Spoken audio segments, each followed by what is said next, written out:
बिस्मिल्लाहिर्रहमानिर्रहीम। आज फिर एक औरत इंतकाल कर गई थी। मौत किसी के घर भी होती, दरवाज़ा हमारे घर का ही खड़खड़ाया जाता था, क्योंकि मेरी अम्मा औरतों को गुस्ल देती थी। अम्मा उठी और मुझे बोली, अरियो नाजो, कहाँ चली गई है?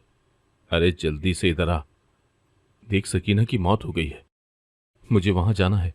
जल्दी से मेरे संदूक से मेरी सफ़ेद चादर निकाल कर इस्त्री कर दे। मैं जाऊं वहां, मुझे देर हो रही है। एक तो ये अम्मा के काम भी ना, अम्मा के इस काम से मैं काफ़ी तंग थी। जाने उन्हें क्या पड़ी थी जो ये काम पकड़ लिया। इससे पहले कि अम्मा मेरे सर हो जाएं, मैं जल्दी से उठी और एक भरपूर अंगड़ाई ली। वॉशरूम में जाकर मुंह पर पानी के छींटे मारे और अम्मा के कमरे में गई और संदूक पर पड़ा कपड़ा साइड पर हटाया। एक तो अम्मा ने इस संदूक में जाने ऐसे कौन से राज दबा रखे हैं जो उठे पहर इसको ताला लगाए रखती हैं। अब पहले जाकर अम्मा से इस मुँह ताले की चाबी लेनी पड़ेगी। अम्मा, आज तो तू मुझे बता ही दे कि इस बाबा आदम के जमाने के बक्से में तूने आखिर कौन सा कानून का खजाना दबा कर रखा है जो एक मिनट के लिए भी इसे खुला नहीं छोड़ती। ऊपर से तूने जरूरत की सारी चीजें भी उसी में डाली हुई हैं। किसी भी चीज की जरूरत पड़े तो पहले तुम्हें ढूंढना पड़ता है ताकि तुझसे इस खजाने की कुंजी ले सकूं। तू इसको खुला क्यों नहीं छोड़ देती? कितनी बार बोल चुकी हूं तुझे, या फिर कम से कम इसकी चाबी ही छोड़कर जाया कर। मैं अपनी फितरत से मजबूर नॉन स्टॉप बोलती जा रही थी जब अम्मा की घूरियों से मेरी जबान को ब्रेक लगी थी। देखा तो साथ ही एक पड़ोसन बैठी हुई थी जो फौतगी वाले घर से आई थी। मुझे एहसास हो गया कि मेरी जबान कुछ ज्यादा ही गोहर अफशानी कर चुकी है। अब मुझे अम्मा के चित्रों से कोई नहीं बचा सकता था। अम्मा ने अंदर पहनी हुई जैकेट का जेब टटोलते हुए मुझे शोलाबाज निगाहों से घूरा और चाबी निकालकर मेरे हाथ पर रख दी। नजरों ही नजरों में मुझसे दफा हो जाने का इशारा किया। मैं चाबी लेकर कमरे में आई और फौरन अम्मा की चादर निकालकर इस्त्री स्टैंड की जाने पड़ गई। मैंने जितनी जल्दी हो सकता था उतनी जल्दी अम्मी की चादर इस्त्री की और फुर्ती से लाकर अम्मा के सामने रख दी। अम्मा उस औरत के सामने निहायत शर्मिंदा सी हो रही थी। मैंने अम्मा से माफ़ी मांगने का सोचा और उस आंटी के लिए शरबत बनाकर ले आई। उसने हैरत से मुझे और फिर मेरे हाथ में मौजूद शरबत के गिलास को देखा। उसे मेरी जहनी हालत पर शुबा सा हुआ था। वो शायद मुझे पागल समझ रही थी। हो सकता है कि उसने सोचा हो कि सुबह सुबह का वक्त है तो मैं उसके लिए चाय बना कर लाऊंगी, लेकिन अब उसे कौन बताता कि इस गर्मी में मैं तो किचन में मुंह तक ना दूं, चाय बनाना तो दूर की बात है। उसने शरबत का गिलास पकड़ लिया। अम्मी उठकर कमरे में गई और मैं समझ गई थी कि अम्मी अपनी जादुई संदूक को ताला लगाने गई हैं। कुछ देर बाद अम्मा जनाजे वाले घर चली गई। वहां खूब शोर शराबा था। हर तरफ गमो सोगवारियत छाई हुई थी। कुछ ही देर बाद मैयत को गुस्ल देने का वक्त हुआ तो अम्मा की एक पड़ोसन ने उसे कहा, जमीला, जरा इधर तो आना, पहले मेरी बात सुन लो। वो अम्मा को बुलाकर एक तरफ कोने में ले गई और उसके हाथ में एक तावीज रखते हुए बोली, मैं जानती हूं तू परेशान है। तेरी बेटी की शादी होने वाली है और जहेज के लिए तेरे पास कुछ भी नहीं है। अम्मा नासमझी से हाथ में रखे तावीज को देख रही थी, साथ ही साथ उसकी बातें भी सुन रही थी। भला फौतगी वाले घर में ये सब बातें करने की क्या जरूरत है? ये बातें फिर किसी वक्त भी तो हो सकती हैं। फिर उसने कहा, तू परेशान ना हो, मेरे पास तेरी सारी परेशानी का हल है। बस मैं तुझे जैसा कह रही हूं वैसा करती जा। देख कैसे तेरी सारी परेशानी, हर सारी मुसीबत, सारी मुश्किल दूर हो जाएगी। वो निहायत राजदाराना अंदाज में अम्मा से गोया हुई। अम्मा ने हैरानगी से उसकी तरफ देखा। उधर मैयत को गुस्ल देने में देर हो रही थी और ये इधर न जाने कौन सी बेसरूपा बातें लेकर बैठ गई थी। उसने अम्मा को कहा, तुम मेरी बात मान लो, मैं तुम्हें माला माल कर दूंगी। अम्मा ने पूछा, तुम कहना क्या चाहती हो? मुझे जरा खुलकर बताओ। जरा ठहरो, मैं पहले मैयत को गुस्ल दे आऊं, फिर तुमसे बात करती हूं। तो उसने कहा, अरे नहीं, बाद में क्या फायदा? तो अम्मा ने कहा, अच्छा तो बता दो। वो बोली, ये तावीज जो मैंने तुम्हें दिया है ना, तूने बस इसे मुर्दे के मुंह में रख देना है। इसके बदले में मैं तुझे पूरे 10 लाख रुपए दूंगी। 10 लाख का सुनकर अम्मा का मुंह खुल गया था। उसने तो कभी 1 लाख भी एक साथ नहीं देखे थे, फिर इकट्ठे 10 लाख। अम्मा समझ गई कि ये जरूर कोई जादू टोने का काम है। अम्मा के अंदर से आवाज आई कि उसे ये गलत काम नहीं करना चाहिए, जाने इसका क्या मकसद हो। अम्मा ने फौरन से तावीज वापस उस औरत को दे दिया और बोली, नहीं, मैं ये काम नहीं करूंगी, ये गलत है। तो उस औरत ने कहा, इसकी फिक्र तुम मत करो, बस ये सोचो कि इसके बदले में तुम्हें कितना ज़्यादा पैसा मिल रहा है, वरना कौन यहाँ इतने छोटे से काम के इतने ज़्यादा पैसे देता है। देखो, इतनी ढेर सारी रकम से तुम्हारे मसाइल हल हो जाएंगे, तुम्हारी बेटी की शादी भी अच्छे से हो जाएगी और तुम उसे उम्दा और आला जहेज भी दे सकोगी। इसके बाद बाकी रकम संभाल कर रखना। घर में कोई एसी वेसी लगवा लेना या फ्रिज ले आना। कब तक मोहल्ले के लोगों से बर्फ मांग कर लाती रहोगी। इस सब में मेरा इतना फ़ायदा नहीं है जितना तुम्हारा है।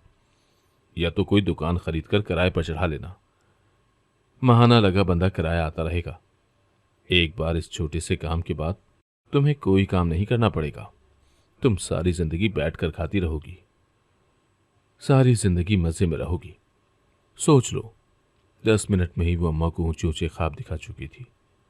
अब जहां पैसा हो वहां लालच ना हो, ऐसा कैसे हो सकता है। अम्मा का ज़मीर बार बार उसे सच्चाई दिखाकर उसे बाज रहने का कह रहा था, लेकिन अब अम्मा के दिल में पैसे का लालच आ चुका था। उस औरत ने तो उसकी सारी जिंदगी तरतीब देकर उसके सामने रख दी थी। अब वो कैसे ऐशो इशरत वाली जिंदगी को छोड़कर गरीबी की जिंदगी में जीती रहती। आखिर खुशियों पर तो उसका हक भी था। अगर इस छोटे से काम से इतने ढेर सारे पैसे मिल रहे हैं तो उसको करने में क्या मजाका था। वैसे भी घर आई दौलत को कौन लात मारता है। अम्मा अपने ज़मीर की आवाज़ को नज़रअंदाज करती उसको थपक कर सुला चुकी थी। वो अब अमीरी वाली ज़िंदगी गुजारने के ख्वाब देखना शुरू हो गई थी, लेकिन वो नहीं जानती थी कि यही ऐशो इशरत की ज़िंदगी उससे उसका सब चैन सुकून छीन लेगी। अम्मा ने उसे कहा, ठीक है, मैं तैयार हूँ। तो उस औरत ने अम्मा की मुट्ठी में दोबारा से तावीज़ दबा दिया और बोली, बस इसे सिर्फ तुमने मैयत के मुंह में रखना है, इसे खोलकर हरगिज नहीं देखना।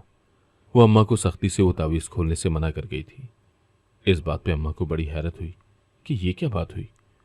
अम्मा को बहुत तजस्सुस हुआ और तजस्सुस के हाथों मजबूर होकर अम्मा ने वो तावीज़ खोला तो हैरत ज़दा सी रह गई। वो नासमझी से उस तावीज़ में मौजूद बेहद छोटी सी तस्वीर को देख रही थी, जिसका साइज पासपोर्ट साइज से भी छोटा था। वो तस्वीर एक निहायत खूबसूरत लड़की की थी। साथ में उस तावीज़ पर उसका नाम लिखा हुआ था और एक छोटी सी तहरीर थी। अम्मा को इस सब का कोई मकसद समझ ना आया और अम्मा को इस सब से कोई मतलब भी नहीं था। उसे तो बस अब पैसे दिखाई दे रहे थे। अम्मा ने वो तावीज़ अपने सफ़ेद कढ़ाई वाली चादर के कोने में रख लिया और एक गिरह लगा ली और फिर उस तरफ गई जहां मैयत को गुस्ल देना था। मैयत को गुस्ल देते वक्त अम्मा ने सबसे आंख बचाकर अपनी चादर के कोने में लगी गिरह खोली और उससे तावीज़ निकाला। अम्मा के हाथ कांप रहे थे। दिल में कहीं ना कहीं डर मौजूद था। शायद ज़मीर रोक रहा था, शायद वो रुक जाती, लेकिन नहीं। पैसे की हवस हर चीज़ पर भारी पड़ गई थी। आखिर अम्मा ने उसका मुंह खोलकर वो तावीज़ उसके मुंह में रख ही दिया था। उसके बाद अम्मा घर आ गई। अगले दिन वो पड़ोसन घर आई और अम्मा को एक लिफाफा पकड़ाया, जिसे देखकर अम्मा बहुत खुश हुई। उसने जल्दी से कमरे में जाकर वो लिफाफा उस संदूक में डालकर संदूक को दोबारा से ताला लगा दिया। उस लिफाफे में उस औरत ने अम्मा को पैसे लाकर दिए थे। अगले ही दिन अम्मा मेरी शादी की तैयारियों में जुट गई। मैं हैरान थी कि उस औरत ने अम्मा को पैसे क्यों दिए, और वो भी इतने ज़्यादा जो ख़त्म होने का नाम ही नहीं ले रहे थे। अम्मा मेरे जहेज़ की एक एक चीज़ बना रही थी। उस दिन के बाद अम्मा फिर कभी किसी को गुस्ल देने ना गई। अम्मा ये काम छोड़ चुकी थी। उस दिन भी अम्मा ने संदूक खोलकर पैसे निकाले और मुझे साथ लिए बाजार की तरफ चल पड़ी। आज मैंने सोच लिया था कि अम्मा से पूछूंगी कि उन्होंने ये पैसे उस औरत से क्यों लिए। क्या उन्होंने मेरी शादी के लिए कोई उधार लिया था? मैंने अम्मा से पूछा तो अम्मा ने कहा, यह रकम तेरे अब्बा ने उसके मियाँ को उधार दी थी। उस वक्त हमारे हालात बहुत अच्छे थे और उनके हालात नाजुक थे। आज जब उनके हालात अच्छे हुए तो उसने मुझे ये रकम वापस लौटा दी। अल्लाह भला करे, बहुत ही ख़ानदानी लोग हैं। मैं अम्मा की बात सुनकर मुतमईन ना हुई थी। अब्बा के पास इतनी रकम कहाँ से आ सकती थी, और हमारे हालात कब इतने अच्छे हुए थे कि हम किसी को इतनी बड़ी रकम उधार दे देते। खैर, वक्त गुजरता जा रहा था। अम्मा ने मेरा जहेज़ बनाने के बाद दुकान खरीद कर किराए पर चढ़ा दी थी। इस सारे वाक़ये को अब 3 महीने गुजर गए थे। एक दिन मैं कमरे में सो रही थी जब मेरे कानों में अम्मा के चिल्लाने की आवाज़ पड़ी। मैं यकदम उठ बैठी। या अल्लाह, ये अम्मा क्यों चिल्ला रही हैं? अम्मा को क्या हुआ है? मैंने पास पड़ा दुपट्टा उठाकर सर पर रखा और पाँव में चप्पल उड़सते हुए जल्दी से अम्मा के कमरे की जाने पड़ गई। वहां जाकर मैंने जो मंजर देखा, मेरा दिल हौल गया। मेरा हाथ बेसाख्ता दिल पर पड़ा। मैं जल्दी से आगे बढ़ी, क्योंकि अम्मा। मेरा नाम नाजिया है। मेरी उम्र 27 साल है। मैं मीरपुर की रिहायशी हूं। मेरे अब्बा की अपनी किरियाने की एक छोटी सी दुकान थी। इसके अलावा सुबह शाम के वक्तों में वो रिक्शा भी चलाते थे। हमारा गुजर बसर बस गुजारे लायक ही हो रहा था।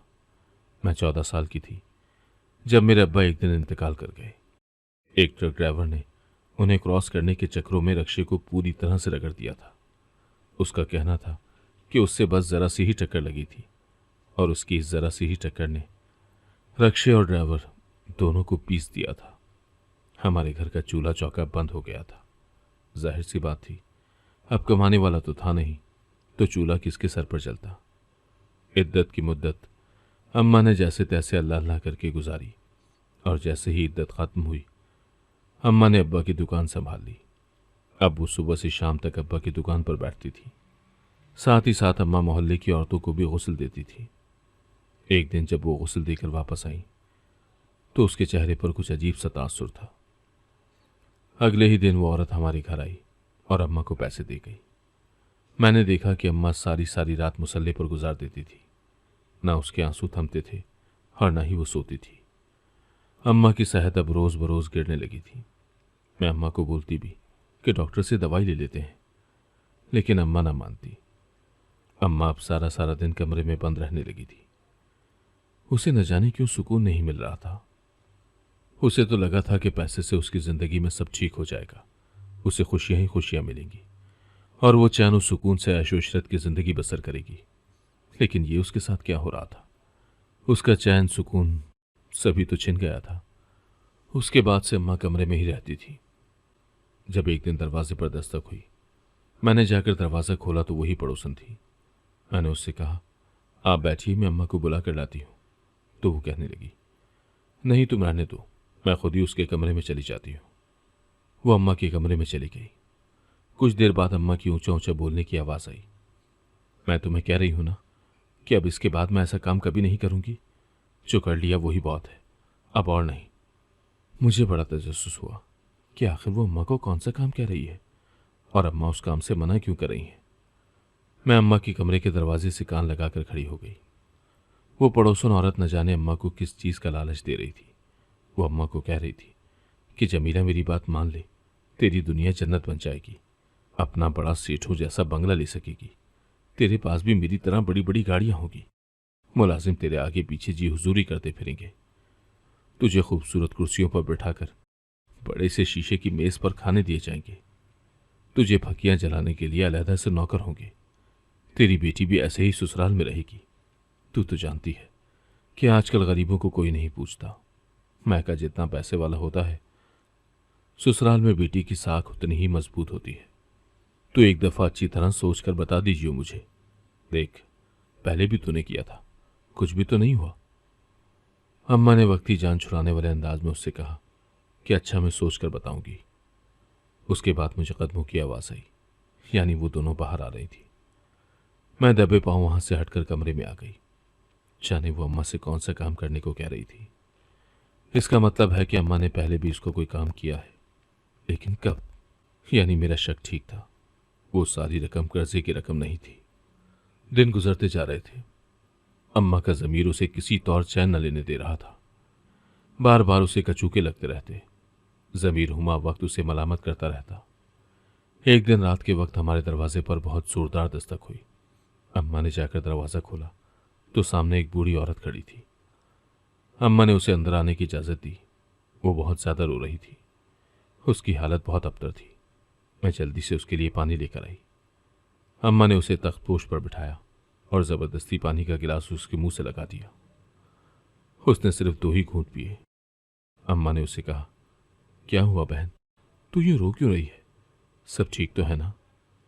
उस बूढ़ी औरत ने कहा, जमीला बहन, मेरी बहू का इंतकाल हो गया है।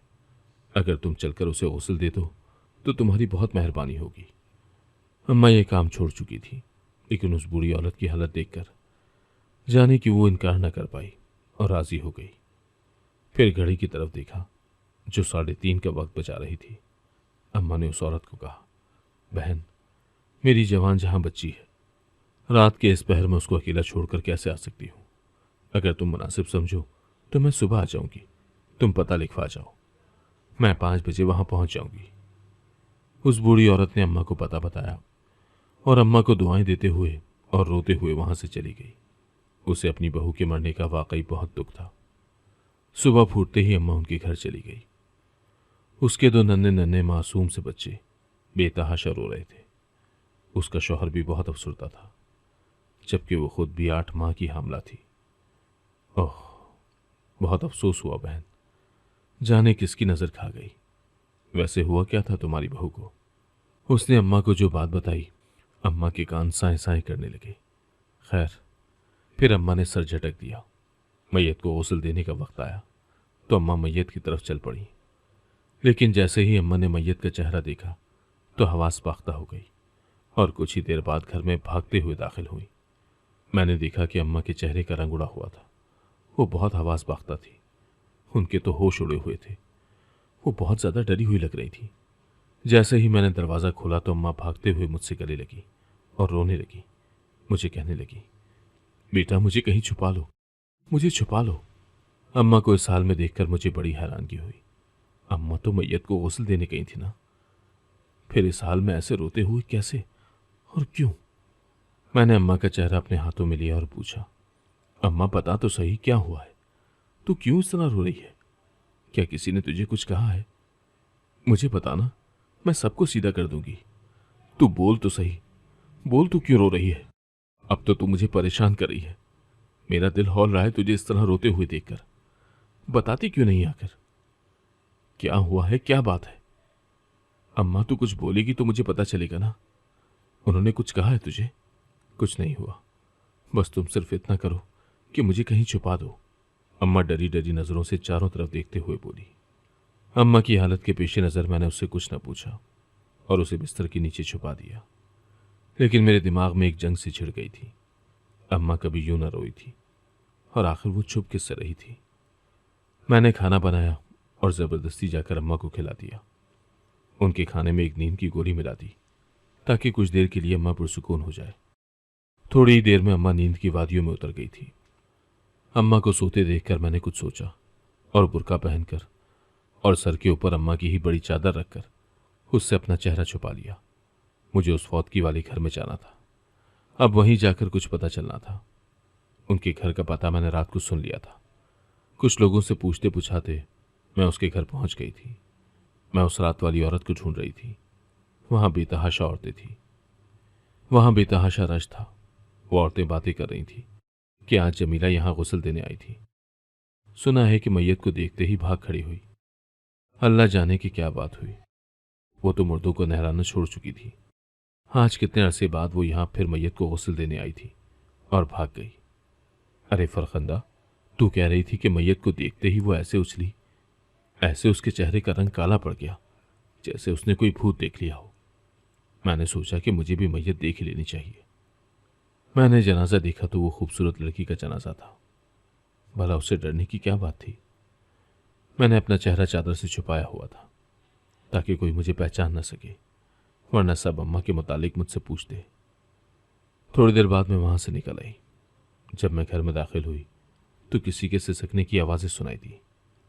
अम्मा के कमरे में गई तो देखा कि अम्मा मुसल्ले पर बैठी ज़ारो कतार बच्चों की तरह सिसक सिसक कर रो रही थी। उसकी हिचकियां बंद गई थी। न जाने वो कब से यहां बैठी रो रही थी। उस पर तो नींद की दवा ने भी असर नहीं किया था। उसका डिप्रेशन शदीद हो गया था। अम्मा 2 महीने से डिप्रेशन में थी। बात बात पर रोने लगती। कोई बात थी जो उसको अंदर ही अंदर से खाई जा रही थी। वो घंटों घंटों यूं ही मुसल्ले पर बैठी रोती रहती। आज भी उसे डिप्रेशन का शदीद दौरा पड़ा था। मैंने अम्मा को संभालने की बहुत कोशिश की, लेकिन वो किसी तौर मेरे काबू में नहीं आ रही थी। मुझे मजबूरन उन्हें डॉक्टर का बताया हुआ बेहोशी का इंजेक्शन लगाना पड़ा। ऐसा उस दिन भी हुआ था जब रात में मुझे अम्मा के चिल्लाने की आवाज़ें आई थी। मैंने अम्मा को देखा तो मेरे औसान खता हो गए। अम्मा पागलों की तरह सर के बाल हाथों में दबोचे सर नफी में हिला रही थी और साथ ही साथ नहीं नहीं चिल्ला रही थी। मैंने उसी वक्त डॉक्टर को बुलाया था क्योंकि ये सूरत हाल मेरे लिए बिल्कुल नई थी। और तब मुझे डॉक्टर से ये बात पता चली कि अम्मा को डिप्रेशन है। वो किसी बात से शदीद परेशान है और जहनी तनाव का शिकार है। मैं अम्मा का हर मुमकिन तरीके से ख्याल रखने की कोशिश करती। न जाने उसे किस बात की तकलीफ थी, ये डिप्रेशन किस वजह से था, ये बात मेरी समझ से बाहर थी। इंजेक्शन लगाते ही अम्मा बेहोश हो गई।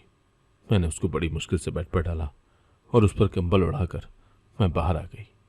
मैं समझ गई थी कि अम्मा की इस हालत की वजह वही औरत है जिसने अम्मा को पैसे दिए थे। 2 घंटे ही गुजरे थे कि अम्मा एक बार फिर से होश में आ गई और फिर से वैसे ही चीखने चिल्लाने लगी।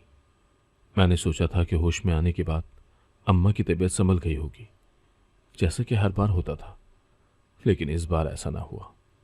अम्मा और भी ज्यादा पैनिक करने लग गई थी। कुछ देर बाद उसने चीखना चिल्लाना बंद कर दिया और उठकर वॉशरूम में चली गई। जब वापस आई तो उसने वजू किया हुआ था। उसने जाए नमाज बिछाई और नमाज अदा की और फिर दुआ के लिए हाथ उठाए और फूट फूट कर दोबारा से रोने लगी। उसी रात डिप्रेशन की वजह से मेरी अम्मा का इंतकाल हो गया। मैं भौंचका कर रह गई थी। मेरी अम्मा ही तो मेरा वाहिद सहारा थी। जब मैं अम्मा को गुस्ल देने लगी तो मैंने देखा कि मेरी माँ का चेहरा काला पड़ रहा है। उनकी पेशानी सारी काली हो गई थी और ये स्याही आहिस्ता आहिस्ता उनके पूरे चेहरे पर फैल रही थी। मैं हैरान हो गई कि ये क्या है, क्या हो रहा है। मेरी अम्मा का चेहरा इंतहाई वहशत ज़दा सा हो रहा था। उसके चेहरे से वहशत टपक रही थी। मैं डर गई कि ये सब मेरी माँ के साथ क्या हो रहा है। मैंने फौरन से मौलवी साहब को बुलाया। कुछ औरतों को भी ये बात पता लग गई थी और वो तौबा तौबा करते अपने कानों को हाथ लगा रही थी। वो मेरी माँ के मुतालिक तरह तरह की बातें बना रही थी। मौलवी साहब आए तो मैंने उनसे इस बारे में बात की। मौलवी साहब ने मुझे जो बताया उसको सुनकर मेरे औसान खता हो गए। मौलवी साहब भी वही कुछ कह रहे थे जो कि वो औरतें मेरी माँ के मुतालिक कह रही थी। उनका कहना था कि ये सब काले जादू का नतीजा है। मेरी माँ जरूर काला जादू करती थी और इस जादू की वजह से किसी के साथ बहुत गलत हुआ है, इसीलिए उसकी मैयत की ये हालत हो गई है। बातें निकलते निकलते सारी बात मेरे सामने आ गई। दरअसल अम्मा ने जो तस्वीर उस तावीज़ में देखी थी वो उसी लड़की की थी जिसको कल अम्मा गुस्ल देने गई थी। अम्मा को पहले भी उसका ज़मीर लान तान कर रहा था। अब जब अम्मा ने उसका जनाजा देखा तो एहसास जुर्म और ज़्यादा हो गया। दिल पर बोझ मजीद बढ़ गया। जब उसके छोटे छोटे बच्चे रोते हुए देखे तो अम्मा की दुनिया ही हिल गई। ये सब उस तावीज़ की वजह से हुआ था। अम्मा खुद से नजरें नहीं मिला पा रही थी। उसकी वजह से वो नन्हे नन्हे बच्चे अपनी माँ से दूर हो गए थे। एक तरफ उसका शौहर अफसुर्दा हाल में खड़ा था। उससे उसकी शरीके हयात छिन गई थी। उसकी सास बीमार थी, दमे की मरीज थी और वही अपनी सास का ख्याल रखती थी। और उसके साथ वो 8 माह का वजूद जो कि उसकी कोख में पल रहा था, जिसे इस दुनिया में आने से पहले ही अब्दी नींद सुला दिया गया था। ये सब उसी की वजह से तो हुआ था ना। वो लालच में ना आती, उस पड़ोसन की बात ना मानती और वो तावीज़ नहीं रखती तो आज ये सब ना हुआ होता। वो कातिल थी, जाने अनजाने में ही सही, लेकिन उसने 2 जानों को मारा था और वही उन दोनों की कातिल थी। और जिस पैसे के लिए उसने ये सब किया था वो भी उसे ना बचा सका। उसके पुराने संदूक में ही पड़े के पड़े रह गए और उसके चेहरे की स्याही ने उसे सारी दुनिया के सामने बुरा साबित कर दिया। ये थी काले जादू की सजा। अगर यहीं पर जमीला उसकी पड़ोसन की मदद लेने के बजाय अल्लाह की मदद और नुसरत पर यकीन रखती तो हालात इसके बरक्स होते। उसने उस औरत पर भरोसा करने के बजाय अल्लाह से दुआ मांगी होती तो यकीनन इस कहानी का अंजाम कुछ और होता। मेरी माँ का जो अंजाम होना था हो चुका। उसने गलत काम किया, उसे उसकी सज़ा मिली। लेकिन मेरी दुआ है कि अल्लाह हम सबको ये काले पीले नीले जादू करने वाले बदकार लोगों से बचाए और अपनी हिफ्ज़-ओ अमान में रखें। आमीन। अगर आपको आज की कहानी पसंद आई है तो वीडियो को जरूर लाइक कीजिएगा और अपने दोस्तों के साथ भी शेयर कीजिएगा। और हाँ, अगर आपने अभी तक हमारा चैनल सब्सक्राइब नहीं किया तो जरूर सब्सक्राइब करें। मिलते हैं कल एक नई और दिलचस्प कहानी के साथ। अल्लाह हाफिज।